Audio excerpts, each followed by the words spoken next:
Bismillahirrahmanirrahim. Assalamualaikum warahmatullahi wabarakatuh.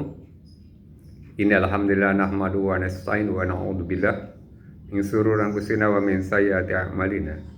May yahdihillahu fala mudilla lahu wa may yudlil fala hadiya lahu. Asyhadu an la ilaha illallah wa asyhadu anna Muhammadan abduhu wa rasuluh. Baik, pada kesempatan ini saya akan menyampaikan kultum tentang jenis hati dari buku yang berjudul Menyelamatkan Hati dari Tipu Daya Setan, karya Ibnu Qayyim al-Jauziyah.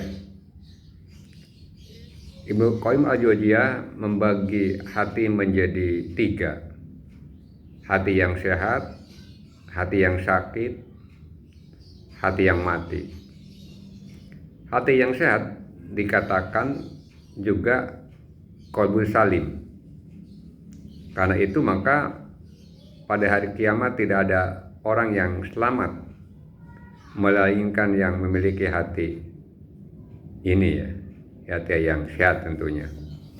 Karena Allah juga menegaskan, yauma la yanfa'u malu wala banun illa man atallaha biqalbin salim.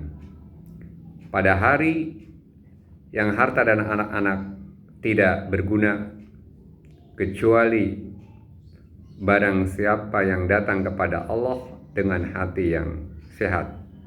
Dalam surat Asy-Syu'ara ayat 8 pada 9. Ini salim di sini kata Ibnu Qayyim adalah sehat. Karena itu hati yang mudah diatur oleh Allah Subhanahu wa taala.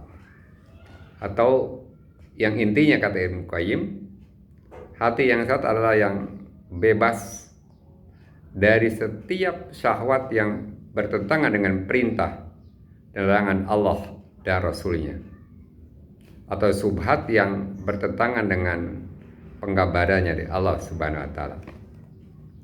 Jadi hati yang mudah diatur sesuai dengan perintah Allah dan Rasulnya. Yang kedua, hati yang mati. Tentu hati yang kedua ini kebalikan hati yang pertama tadi. Hati ini adalah hati yang mati tanpa kehidupan sama sekali. Tidak mengenal Rabb-nya serta tidak beribadah kepadanya dengan apa yang diperintahkan. Yang ada penentangan-penentangan, yang ada pengingkaran-pengingkaran. Jadi hati model ini, hati yang mati ini digambarkan oleh Ibnu Qayyim. Hawa nafsu imamnya, syahwat komandannya, kebodohan adalah sopirnya, dan kelalaian adalah kendaraannya. Sudah tidak mengenal, bayangkan kalau supir tidak mengenal rambu-rambu perintah aturan lalu lintas, maka bagaimana membawa kendaraannya? Pasti akan mencelakakan. Yang ketiga, hati yang sakit. Jenis hati yang ketiga ini hati yang mempunyai kehidupan tetapi berpenyakit. Artinya kadang-kadang kehidupan tampak padanya, tetapi kadang-kadang yang tampak juga penyakitnya. Tergantung situasi manakah di antara kedua yang paling dominan, antara sehat dan antara mati tentunya. Jadi bisa dikatakan si kata Ibnu Qayyim bahwa jenis hati yang pertama, hati yang khusyuk, lembut dan sadar. Hati yang jenis kedua adalah hati yang kering dan mati. Sedangkan hati yang ketiga, hati yang sakit, yang bisa jadi lebih dekat kepada hati yang mati, dan sebaliknya dia bisa hati yang dekat kepada kesehatannya. Di mana yang paling dominan? Kedua yang mempengaruhinya. Juga disebutkan oleh Ibnu Qayyim bahwa ada 2 penyebab ketidaknormalan hati tersebut. Yang pertama, kering, keras, dan tidak berfungsi hati tersebut. Digambarkan ibarat tangan yang buntung, lidah yang bisu, hidung yang kehilangan daya ciumnya. Jadi sudah tidak berfungsi apa-apa, ya.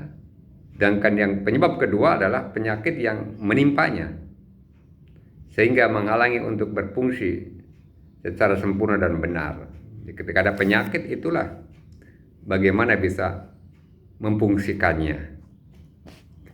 Jadi hati yang sehat adalah hati yang tidak dipisahkan dari menerima, mengutamakan, mencintai kebenaran kecuali oleh pengetahuannya. Sedangkan hati yang mati disebutkan di sini adalah hati yang tidak menerima dan tidak patuh kepada kebenaran.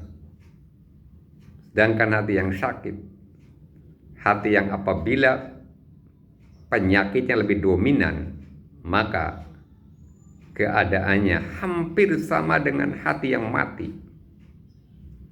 Tapi sebaliknya, kalau dia yang lebih dominan kepada kebaikan, maka hampir sama dengan hati yang sehat. Tentu mudah-mudahan kita termasuk orang-orang yang mampu memelihara hatinya, sehingga hati kita selalu sehat. Hati kita senantiasa diberikan petunjuk dan dorongan oleh Allah Subhanahu wa Ta'ala. Tentu ada upaya dari kita untuk senantiasa dekat kepada Allah, zikir kepada Allah, mengikuti perintah Allah dan Rasul-Nya, dan berupaya menghindari dari perbuatan-perbuatan pelanggaran dan dosa. Mudah-mudahan ada manfaatnya. Jika ada yang benar dari Allah Subhanahu wa Ta'ala, yang salah dari diri saya sendiri. Billahi taufiq wal hidayah. Wassalamualaikum warahmatullahi wabarakatuh.